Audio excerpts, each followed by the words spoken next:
ভিডিওটো ক্লিক কৰাৰ বাবে থেংক ইউ সো মাচ। তো যিসকল ছাত্ৰ ছাত্ৰীয়ে তোমালোকে গুৱাহাটী ইউনিভাৰ্চিটিৰ আণ্ডাৰত পঢ়ি আছা আৰু তোমালোকে OTB এক্সাম দি আছা, তো তোমালোকে এক্সাম দিবলৈ গৈ কিছুমান প্ৰব্লেম ফেচ কৰি আছা, যেনেকুৱা তোমালোকে PDF ফাইলটো বনাব পৰা নাই বা PDF ফাইল বনাইছা, বনোৱাৰ পিছতো তোমাৰ MB বেছি হৈ গৈছে। তো MB বেছি হৈ যোৱাৰ কাৰণে তুমি আপলোড কৰিব পৰা নাই। তো 5 MB বেছি যাতে নহয় সেইটো গাইডলাইনত লিখা আছিলে, তো তোমাৰ 5 MB তকৈ অলপ বেছি হৈ গ'ল, সেইকাৰণে তোমাৰ আপলোড নহ'ল। তো MB কেনেদৰে কমাবা বা তুমি 20 পেজ লিখিও 4 MB PDF বনাব পাৰিবা কেনেদৰে সেইটো দেখুৱাম।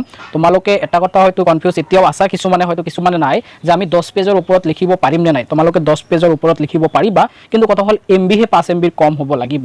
তো 10 পেজৰ যে ওপৰত লিখিব পাৰিবা সেইটো কথা মই গাইডলাইনত দেখুৱাই দিওঁ। চাওক ইয়াতে যোনটো গাইডলাইন লিখা আছে, ইয়াতে কিন্তু ধুনীয়াকৈ লিখা আছে যে এই বহিখনত 10 পৃষ্ঠা আছে। কোনো পৰীক্ষাৰ্থীৰ উত্তৰ বহীৰ পৃষ্ঠাৰ সংখ্যা 10তকৈ বেছি বা কম হ'ব পাৰে, 10তকৈ বেছি বা কম হ'ব পাৰে, কিন্তু উত্তৰ বহীৰ PDF ফাইলৰ আকাৰ কোনো কাৰণতেই 5 MB বেছি হ'ব নোৱাৰিব। চাওক এইটো কথাৰ পৰা স্পষ্ট যে আমি 10 পেজৰ বেছি বা কম হ'লে প্ৰব্লেম নাই, যদি তোমাৰ 20 পেজ বা 15 পেজ হৈ গৈছে প্ৰব্লেম নাই, কিন্তু 5 MBতকৈ কম হ'ব লাগিব PDFৰ আকাৰ। তো 5 MBতকৈ কম কেনেদৰে বনাবা একেবাৰে ইজিভাৱে, তো তাৰ কাৰণে কি কৰিব লাগিব, তোমালোকে যাবা, মই দেখুৱাই দিছোঁ নহ'লে তোমালোকে অলপ কনফিউজ হ'বা। তো তোমালোকে আহিবা প্লে ষ্টৰত আহি এখন এপছ ল'ব লাগে। এপছ এটা আছে, সেইটো হ'ল এপছটো হ'ল ডকোমো স্কেনাৰ। ইয়াতে লিখিবা ডকোমো স্কেনাৰ। বহুত স্কেনাৰ আছে এতিয়া, এডোবি স্কেনাৰ, কেন স্কেনাৰ আৰু বোলে বহুত মিনি কাগজ বহুত কিবা আছে। তো মই কৈছোঁ ডকোমো স্কেনাৰ লোৱা। মই ইয়াৰ আগতে কৈছিলোঁ এডোবি স্কেনাৰ বেষ্ট, কিন্তু তোমাৰ আগতীয়াকৈ জানিবলৈ যে মোৰ ফাইলটো কিমান MB হ'ব তাৰ কাৰণে ডকোমো বেষ্ট। তো ডকোমো স্কেনাৰ মাৰিবা, মাৰিলে প্ৰথমে যোনটো আহিব ডকোমো স্কেনাৰ, মোৰ এইটো ইনষ্টল কৰাই আছে। তো মই জাষ্ট ইয়াতে ভিজিট কৰিছোঁ, ভিজিট কৰি অ'পেন কৰিম ডকোমো স্কেনাৰ। তো মই 20 পেজ তোমালোকক দেখুৱাই দিম স্কেন কৰি, 20 পেজত কিমান MB হয় সেইটো দেখো। তো এনেদৰে অ'পেন কৰিবা। অ'পেন কৰিলে যদি কিবা ফাৰ্ষ্টত ৰেজিষ্টাৰ কৰিব লাগে কৰিবা সেইখিনি। তাৰপিছত ইয়াতে যোনটো চাওক ইয়াতে আছে নহয় জানো, ইয়াতে পিকচাৰ মাৰাৰ অপশ্যন আছে। তো ইয়াতে এলাও কৰি দিব, এলাও কৰাৰ পিছত এইটো ক্লজ কৰি আপুনি কৰি দিব। তো মই পিকচাৰ মাৰি আছোঁ এটা কৰি। তো মই পিকচাৰ মাৰিলোঁ, ক্লিক কৰিছোঁ।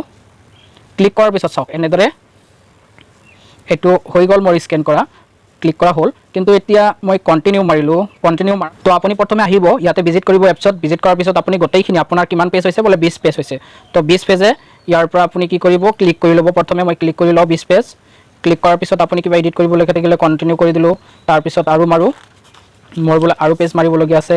তো যিটো মই 20 বা 15 পেজ বা 12 পেজ লিখিছোঁ, তো মই এইখিনি ডাইৰেক্ট একো এডিট চেডিট কৰা নাই, জাষ্ট ক্লিক কৰি আছোঁ। 20টা পেজ ক্লিক কৰিম, তাৰপিছত দেখুৱাই দিম। তো আপোনালোকে ফটো চাই ল'ব ঠিকেই হৈ আছে নে নাই, আকৌ কাটি গ'ল নেকি এটা চাইড, যেনেকুৱা এইটো এনেকৈ আপুনি বেছি কৰি ঠিক কৰি ল'ব পাৰিব। ইয়াতে মাৰি আকৌ কণ্টিনিউ মাৰিব। 3টা পেজ মোৰ হৈ গ'ল। তো অলপ ৱাইট কৰক, মই 20টা পেজ আগতে কৰি লওঁ, এটা কৰি মাৰি লওঁ। তো আপুনি এনেকৈ আৰু ক্লিক কৰিব, আপোনাৰ যিমানকেইটা পেজ হৈছে গোটেইখিনি পেজ আপুনি ফটো মাৰি ইয়াতে অলপ মিলাই লৈ আকৌ কণ্টিনিউ কৰিব।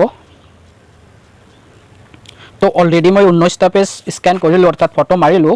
এনেই আপোনালোকে যেতিয়া এপছৰ পৰা ফটো মাৰিব বা স্কেন কৰিব তেতিয়া কিন্তু MB কমেই হৈ যায় অট'মেটিকেলি, কিন্তু কিছুমানৰ হয়তো হোৱা নাই, বেলেগ এপছত কৰি আছা তেনেকৈ হ'ব পাৰে। তো ডকোমো স্কেনাৰ কৰা ইয়াতে বহুত MB কম হৈ যাব। মই যিটো ফটো মাৰি আছোঁ হয়তো মোৰ MB কমাবলগীয়া নহ'ব পাৰে, কাৰণ 5 MBতকৈ কমো হ'ব পাৰে 20টা পেজ। তাৰপিছত আৰু ফটো মাৰিলোঁ, 20 নম্বৰ পেজটো ফটো মাৰোঁ। এতিয়া 20টা পেজ মোৰ হৈ গ'ল, এনেকৈ এডজাষ্ট কৰিলোঁ। চাই ল'ব আকৌ কাটি গ'ল নেকি চাইড। তো এইখিনি মাৰি কণ্টিনিউ মাৰিলোঁ। মাৰি এতিয়া ৰাইট চিনটো আছে, ৰাইট চিনটো মাৰি দিম। প্লিজ ৱাইল প্ৰচেছিং, অলপ প্ৰচেছিং হৈ আছে সেইকাৰণে এনেকুৱা হ'ল। ৰাইট চিনটো মাৰি দিলোঁ। তো মাৰাৰ পিছত 20টা পেজত কিমান MB হৈছে এইটো এবাৰ চাই ল'ম। তাৰ আগতে আমি যাব লাগিব ছেভত, আৰু কোৱালিটিটো এবাৰ চাই ল'ব যে চাওক কি ধুনীয়াকৈ হৈছে। মোৰ যিমানখিনি মই ক্লিক কৰিলোঁ বা স্কেন কৰিছোঁ, ফটো মাৰিছোঁ, চাওক ধুনীয়া কিন্তু কোৱালিটি হৈছে। আপোনালোকে এইটো এবাৰ চেক কৰিব, যদি ভালকৈ বুজা নাজানো হ'লে আকৌ মাৰিব। তো এতিয়া কৰিব লাগিব PDF ফাইলটো ছেভ। তাৰ কাৰণে কি কৰিব, ইয়াতে ছেভ বোলা যোনটো অপশ্যন আছে ছেভত মাৰি দিব। ছেভত মাৰাৰ পিছত ছেভ ইণ্টাৰ ডকুমেণ্টছ আৰু ছেভ অনলি দিছ ফাইল মানে এটা পেজ হ'ব, কিন্তু ছেভ ইণ্টাৰ ডকুমেণ্টছ মাৰিব। ছেভ ইণ্টাৰ ডকুমেণ্টছ মাৰিলোঁ। মাৰাৰ পিছত মোৰ গোটেইখিনি ডকুমেণ্টছ অৰ্থাৎ 20টা পেজ, চাওক ইয়াতে ওপৰত লিখাই আহিছে 20 ফাইলছ, MB হৈছে কি 6 MB হৈছে। তো চাওক 20টা পেজ মোৰ 6 MB হ'ল। তো MB এতিয়া কমাব লাগিব, কেনেদৰে কমাম, তলত চাওক চাইজ ইয়াতে লিখা আছে আৰু কম্প্ৰেছ নাও। তো কম্প্ৰেছ নাওত জাষ্ট ক্লিক কৰি দিব। কম্প্ৰেছ নাওত ক্লিক কৰি দিলে এনেকৈ আহিব, আপুনি আহিলে কমি যাব। ইয়াতে যে আপোনালোকে দেখা পাইছে এইটো ল', তাৰপিছত গুড, হাই, ইয়াতে কম বেছি হ'ব। তো একেবাৰে হাই আছিল, মই অলপ ল' কৰি দিছোঁ, অলপ কমাই দিছোঁ। তো আপোনালোকে যদি বহুত কমাব বিচাৰে বহুত কমাব পাৰিব।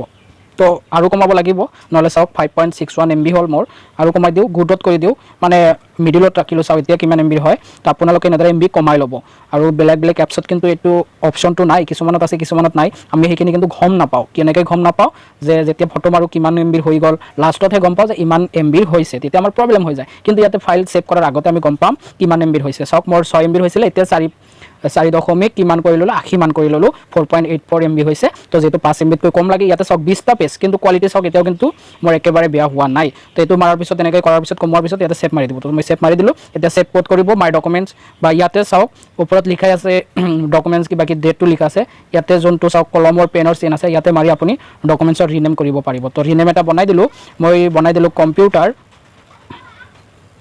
তো কম্পিউটাৰ ছাবজেক্টৰ নামে দি দিলোঁ এনেকৈ মাৰি মাই ডকুমেণ্টছত ছেভ কৰি দিব মই মাই ডকুমেণ্টছত মাৰি দিছোঁ মাৰাৰ পিছত এল'টো এক্সেছ ডাউনলোড এইটো এল' কৰি দিলোঁ কৰাৰ পিছত এইটো মোৰ ছেভ হৈ আছে ফোন ষ্ট'ৰেজত তো ছেভ হৈ গ'ল তো ছেভ ছাকচেছফুলি এতিয়া ক্ল'জ মাৰি দিব এতিয়া মই আকৌ আপোনালোকক মই এতিয়া ফাইলত ভিজিট কৰি আছোঁ তো মাই ফাইল যোনটো আছে আপোনালোকৰ যোনটো ফাইল আছে মোবাইলত ফাইলত আহিব অহাৰ পিছত ডকুমেণ্টছত আহিলোঁ ডকুমেণ্টছত অহাৰ পিছত চাওক মই কম্পিউটাৰ বুলি লিখিছিলোঁ তো কম্পিউটাৰ যিটো পিডিএফৰ নাম লিখিছোঁ ইয়াতে চাওক 4.6 এমবি হৈছে 5 এমবিতকৈ কম কিন্তু 20টা পেজ তো ইয়াতে মই অপেন কৰি দেখুৱাই দিওঁ সেইটো আহিলে নাই ভিউ পিডিএফত মাৰি দিলোঁ তাৰপিছত চাওক মই যিকেইটা স্কেন কৰিছিলোঁ সেইকেইটা তো কোৱালিটি বেয়া হোৱা নাই আৰু ইয়াতে 20টা পেজ চাওক ইয়াতে 9/20 আহিছে মানে 20টা পেজ আছে এতিয়া 20টা পেজ 4 এমবিৰ হৈ গ'ল তো আপোনালোকে এনেদৰে কৰিব যিমান পেজ লিখিছে প্ৰব্লেম নাই কিন্তু এটা কথা মন কৰিব লাগিব যে 5 এমবিতকৈ যাতে বেছি নহয় 5 এমবিতকৈ বেছি হ'লে আপোনাৰ ফাইলটো আপলোড নহয় তো আপুনি এনেদৰে কৰক কোনো ধৰণৰ প্ৰব্লেম নহয় আশা কৰোঁ ভালকৈ বুজি পাইছে আপুনি 10 পেজ নহয় 15-20 পেজ যিকেইটা পেজ হয় আপুনি যিমানখিনি লিখিব পাৰে লিখি লওক তাৰপিছত এনেদৰে পিডিএফ বনাওক কোনো ধৰণৰ প্ৰব্লেম নহ'ব তো আজিলৈ মানে